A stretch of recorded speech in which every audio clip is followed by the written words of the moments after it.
Salve, salve, senhoras e senhores, meninos e meninas, garotos e garotas, jovens discentes, professor Luciano, Geografia, e hoje eu vou estar discutindo com vocês transportes no Brasil, assim como também de forma síncrona, vamos discutir um pouquinho de comércio interno brasileiro. Comigo aqui na tela nós temos uma representação da nossa matriz de transportes no Brasil. Tem uma fala que diz assim: abrange os diferentes modais de transporte utilizados por um país para deslocamento de cargas e de pessoas. E sua composição é determinante na qualidade e rapidez desses fluxos. Aqui nós observamos, disposto num gráfico, né, que o modal rodoviário representa aproximadamente 58% da nossa matriz brasileira de transporte. Depois vem, na sequência, o modal ferroviário, modal aquaviário com 13%, dutoviário com 3,6% e o aéreo com 0,4%. Antes de entrar propriamente dito em cada um desses modais, né, rodoviário, ferroviário, aquaviário, dutoviário e aéreo, eu só gostaria de fazer algumas colocações sobre combustíveis fósseis no mundo, no caso o petróleo, porque como nós temos como principal modal de transporte no Brasil o rodoviário, ele utiliza petróleo e, consequentemente, ou seus derivados. Eu gostaria de fazer alguns apontamentos dentro desse contexto, né? Então, só para a gente retomar, é importante a gente ter isso na memória, né? Quando a gente fala de combustíveis fósseis, segundo pesquisadores, a origem do petróleo está relacionada ao quê? A decomposição de restos orgânicos no fundo dos mares e lagos, que depois de soterrados e submetidos por um longo período de tempo, né, um tempo geológico, milhões de anos, a elevadas pressões e temperaturas, acabam por se transformar nesse combustível fóssil, acabaram por se transformar nesse combustível fóssil, né? As jazidas de petróleo, a exemplo do que ocorre com a maior parte dos recursos minerais existentes no mundo, encontram-se mal distribuídas e, por isso, questões geopolíticas no mundo inteiro a esse respeito, né? Se encontram mal distribuídos na costa terrestre. Uma vez que mais da metade das reservas conhecidas de petróleo está localizada onde, gente? No Golfo Pérsico, mais precisamente no Oriente Médio. Nessa região encontramos as maiores reservas de petróleo no mundo. Essas reservas encontram-se em sua maior parte Arábia Saudita, Irã, Iraque, Kuwait e Emirados Árabes. Então, só para a gente estar encerrando essas colocações sobre combustíveis fósseis, falando isso, porque dentro da nossa matriz brasileira de transportes, nós temos este modal rodoviário que representa 58%, e ele se utiliza destes combustíveis, em particular o petróleo, né? Então, só para a gente dizer, pontuar aqui para os senhores entenderem, né, a participação de países no consumo mundial de petróleo, nós temos na liderança os Estados Unidos, com 20,7%, até quase 21% desse consumo, né, de petróleo. Depois, na sequência, China com 11%, Japão com 5%, Índia com 4%, Rússia com 3,6%. Esses são números de 2013, né? Arábia Saudita com 3,4%, Brasil com 3,2%, Coreia do Sul, Canadá, Alemanha, México e Irã. Bem, por que eu estou pontuando isso também? Até para os senhores entenderem questões geopolíticas que volta e meia os Estados Unidos estão envolvidos lá no Oriente Médio, porque é interesse dele. Ele é o maior consumidor de petróleo nesses dados que nós temos aqui disponíveis, com quase 21% do consumo mundial, né, de petróleo, né? Então, eu acabei de falar para vocês a participação de países no consumo mundial de petróleo, e os Estados Unidos lidera, por isso, muitas vezes, o envolvimento dele em questões geopolíticas lá no Oriente Médio. Então, aqui, duas colocações do nosso escritor. Ele traz que nós, no caso transportes no Brasil, nós temos um excesso do rodoviarismo e temos falta de intermodalidade, tá? Então, temos um grande investimento no setor rodoviário, como nós acabamos de ver naquele gráfico, 58%, ferroviário 25%, mas está deteriorada a nossa malha, né, para que esses trens transportem em cima, né? O aquaviário, muito mal utilizado, dutoviário e o aéreo, tá? Então, vamos discutir um pouquinho sobre o ferroviário. Eu quero só pontuar aqui que, infelizmente, nós temos uma rota fixa, não é? Porque aquelas linhas estão ali postadas e a rota é fixa, e a dependência de outros modais, porque são levadas mercadorias até um determinado local e depois eu preciso de um outro tipo de modal para fazer com que esse produto chegue até supermercados e até a mão do consumidor final, tá? Também eu quero pontuar aqui como vantagem, no caso, né? Eu tenho do modal ferroviário, eu tenho, por exemplo, baixo índice de acidentes, né? Acontecem, mas bem menos, e uma grande capacidade de carga. Vamos ler aqui o que está escrito para nós: implantado durante o período econômico agroexportador, 1930, malhas litorâneas e pouco interligadas, diferentes bitolas, por isso eu disse rota fixa e a dependência de outros modais, né? Privatização e desativação do transporte de pessoas. Lá atrás as pessoas também andavam em trens, né? Eu tive a oportunidade de pegar essa época, lento, mas muito gostoso.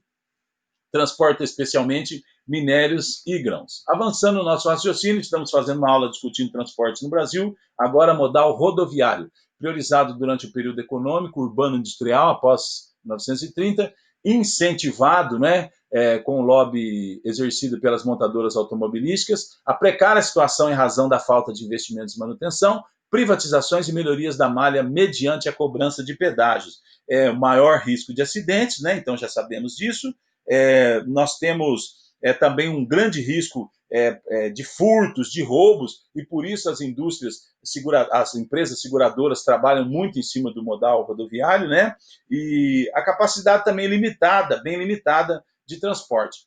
Acho que a grande maioria dos locais, aí, entre 50 e 60 mil quilos, porque esse caminhão está rodando sobre o asfalto e muito peso sobre esse asfalto deteriora mais rápido um asfalto já vergonhosamente mal cuidado, mal feito no Brasil, envolvendo escândalos, geralmente de desvios de grandes verbas, de grandes valores de desvio, quando da sua construção. Vamos aqui discutir um pouquinho sobre o modal aquaviário, né? Rios, mares. Então vamos lá, hidroviário. Elevado potencial, nós temos um elevado potencial para ser utilizado, mas há um baixo aproveitamento, combinação de barreiras naturais, relevo e regime de abastecimento, com a falta de infraestrutura, canais de interligação e eclusas, né? Destaque para as bacias amazônicas e do nosso querido Paraná. Marítimo, modal aquaviário marítimo, baixa utilização da cabotagem costeira entre os portos nacionais, problemas portuários, administrativos e infraestruturais, recente abertura do setor e modernização portuária, mas ainda é muito subutilizado.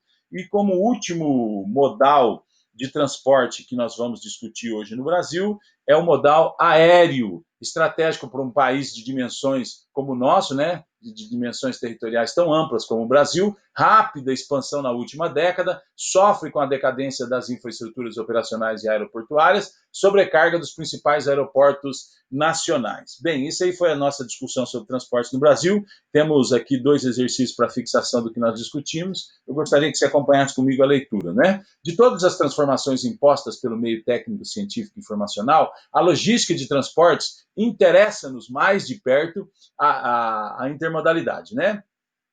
Por uma razão muito simples: o potencial que tal ferramenta logística ostenta permite que haja, de fato, um sistema de transportes condizente com a escala geográfica do Brasil. Então, diz aqui, temos algumas afirmações, né? A necessidade de modais de transporte interligados no território brasileiro justifica-se pelas, resposta correta é a letra B, grandes distâncias e a busca da redução dos custos de transporte. Consequentemente, num segundo passo, né, de uma forma implícita, a gente depende do tipo de modal utilizado, a gente aumenta ou diminui o custo da mercadoria, né? No caso do Brasil, o excesso do uso desse modal rodoviário, detendo aproximadamente 50%, 58% da nossa matriz de transporte, né?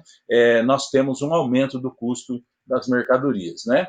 Item de número 2, a pergunta de número 2, vem comigo aqui na tela, diz assim: a urbanização brasileira, no início da segunda metade do século XX, promoveu uma radical alteração nas cidades. Suas ruas foram alargadas, túneis e viadutos foram construídos, o bonde foi a primeira vítima fatal. O destino do sistema ferroviário não foi muito diferente. O transporte coletivo saiu definitivamente dos trilhos. Aí diz assim: a relação entre os transportes e urbanização é explicada no texto pela letra E, a predominância do transporte rodoviário associada à penetração das multinacionais automobilísticas, esse lobby que foi feito sobre esse modal, né, esse modal rodoviário, e nós temos aí dentro desse contexto risco de acidentes, muitos acidentes, como nós falamos, né? Furtos, né? Roubos constantemente, e essa capacidade mais limitada de transporte. Eu quero que você siga comigo aqui no raciocínio, discutimos de forma inicial transportes no Brasil, e agora eu quero avançar pontuando nesta mesma discussão nossa sobre o comércio interno brasileiro. Diz assim aqui na nossa apostila que está sustentando, que está dando subsídio para a nossa aula: comércio interno representa um dos principais elementos de interligação na cadeia produtiva de um país por estabelecer a aproximação da produção ao mercado consumidor, né? Quando a gente está falando de comércio interno, é importante a gente dizer que nós estamos discutindo o comércio formal, nós estamos discutindo o quê? O comércio informal, que está muito grande no Brasil. Por quê? Porque nós temos aproximadamente agora, tínhamos antes da pandemia 12 milhões de desempregados. Nós temos muito mais de 12 milhões de desempregados hoje. Eu arrisco falar quase 15 milhões de desempregados no Brasil hoje, né? Então estamos falando do comércio interno formal, do informal também, temos que refletir sobre ele, do comércio atacadista, do comércio varejista, certo? E aí nós acabamos de pontuar esta reflexão sobre o comércio interno. Necessidades estratégicas, né? Então é importante que haja geração de empregos constante, né? E nós estamos passando por uma situação inversa, e dentro desse contexto da geração de empregos nós necessitamos do quê? De uma política tributária mais justa, mais adequada para o país, até para que incentive os empresários a oferecerem mais empregos, né? Os impostos que sejam vistas, que sejam realizados a sua cobrança, mas de uma forma mais adequada, e a redução de vulnerabilidades econômicas, especialmente em momentos de crises internacionais. Se a gente tem um país mais estruturado, tem esse incentivo para os empresários estarem mantendo os seus funcionários, né? Então, consequentemente, nós sentimos menos um pouquinho as crises internacionais. Aqui comigo na tela diz assim: comércio interno nacional, né? Relativa estabilização econômica, ampliação do crédito, crescimento da classe média. Na realidade, quando da escrita dessa apostila, com certeza não estávamos passando por esse momento de pandemia. Isso aqui não é a realidade hoje, né? Estamos passando por um momento de instabilidade e de contenção do crédito, né? Apesar do governo estar procurando tentar, a princípio, fazer o seu papel aí social, mas estamos passando por um momento inverso a esse hoje. O comércio internacional concentrado no sudeste e no sul do país, né? As regiões com os maiores PIB do país, né, do produto interno bruto, forte atividade produtiva e mercado consumidor. Atual desconcentração em região nordeste. Por quê? Nordeste, centro-oeste e norte, né? Porque eles estão procurando também fazer incentivo para que haja a ida de indústrias até estes locais, diminuição de impostos, oferecimento de algumas vantagens para que haja essa desconcentração a nível de Sudeste e Sul, e que o pessoal também avance para Nordeste, Centro-Oeste e Norte, né? Expansão da nossa fronteira agrícola e industrialização, não se esquecendo que quando a gente fala de expansão da fronteira agrícola, nós estamos falando da destruição praticamente de todo o nosso cerrado, né? E avançando de uma forma leonina sobre a Mata Atlântica. É só um comentário, não estou dizendo que esteja errado o avanço, a expansão da fronteira agrícola, mas dentro do contexto que está sendo feito no Brasil, está destruindo todos os nossos biomas, né? Novos padrões do comércio interno nacional. Então, rápida expansão associada à decadência das áreas centrais urbanas e à elevação da classe média, tá? Concentrados na região sudeste e sul, em cidades de médio e grande porte, tá? Então, nós temos aí, com certeza, um aumento também. Nós já vamos fazer uma questão a esse respeito de shopping centers, mas tem um outro lado subliminarmente nós vamos incentivando o autoconsumo, o consumismo. Mas consumir é legal? Sim, mas por outro lado, só quero fazer uma colocação aqui, nós temos um aumento dos roubos, dos furtos, as pessoas querem ter as coisas, a gente está incentivando impondo de forma subliminar esse consumismo, as pessoas querem ter, nós estamos passando por um país com alto índice de desemprego, as pessoas desejam ter de qualquer maneira, a mídia impõe isso, eles arrumam um jeitinho, se não conseguem ganhar de uma forma lícita, infelizmente algumas pessoas se perdem e acabam partindo para um outro contexto, né? Dentro desse pensamento da imposição do consumo. Outra coisa que eu queria só pontuar com vocês é que, por exemplo, o Brasil tem esse processo de achar, por exemplo, que consumir, o mundo, né? Consumir é algo chique, né? E consome de tudo além. Lógico que nós estamos discutindo outros fatores que provocam sobrepeso, mas a gente também vai no mercado e acha que, por exemplo, colocar lá 2 salames no carrinho é algo interessante. Eu peguei um monte de embutido e coloquei no carrinho porque é caro, então isso é um status encher o carrinho, né, com alguns produtos, e nós estamos passando por uma questão de saúde pública, esse aumento de sobrepeso no Brasil e no mundo, levando a alto desenvolvimento de doenças do sistema cardiovascular e câncer, né? Talvez até por essa visão também, vocês me perdoem só fazer essa colocação, estou abrindo aqui um escurso, uma janela para a gente discutir esse tema. A gente acha que consumir é algo importante, chique, dentro desse contexto a gente avança também para a alimentação, associada ao excesso de estresse, associada à ansiedade do dia a dia. A gente está vendo um Brasil com aumento de peso, um mundo com aumento de peso, um mundo com aumento de doenças do sistema cardiovascular, um mundo com aumento do câncer. Aqui, ainda voltando dentro do nosso raciocínio do comércio interno brasileiro, não estou dizendo que eu não concordo com o aumento do consumo, tá? Só que ele seja de uma forma racional. Comércio informal, alternativa ao desemprego, estabelecido em áreas urbanas com intenso deslocamento de pessoas, venda de mercadorias de menor valor, associada à pirataria, prejuízos sociais e econômicos, tem vantagem e desvantagem do comércio informal. Nós, lógico, estamos passando por uma crise e a informalidade é uma forma das pessoas se sustentarem. Não vamos discutir certo ou errado, nós vamos discutir que hoje, infelizmente, no nosso caso, no Brasil, comércio informal passou a ser necessário para que as pessoas tragam alimento para dentro da sua casa, né? Então aqui tem uma imagem mostrando aqui shopping centers do Brasil, a maior concentração deles é lógico no Sudeste e Sul, e aqui eu tenho uma afirmação para a gente trazer uma resposta. No mapa, a maior concentração de shopping centers no Brasil corresponde aonde? Ao eixo São Paulo e Rio, decorrente da concentração de renda e de consumo. É a resposta correta. Temos uma nova questão para fixação desse tema que nós discutimos hoje, comércio interno brasileiro, certo? Diz assim, ó, camelôs. Abençoado seja o camelô dos brinquedos de Tostão, o que vende balõezinhos de cor, alegria das calçadas, uns falam pelos cotovelos, outros, coitados, têm a língua atada.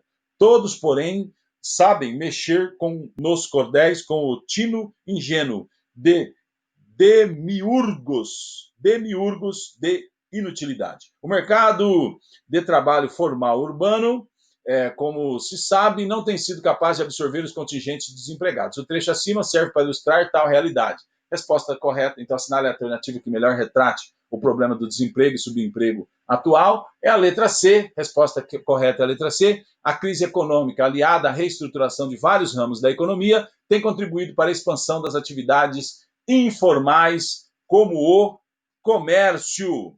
Bem, eu quero agradecer a você pela companhia até aqui. Muito obrigado e até mais.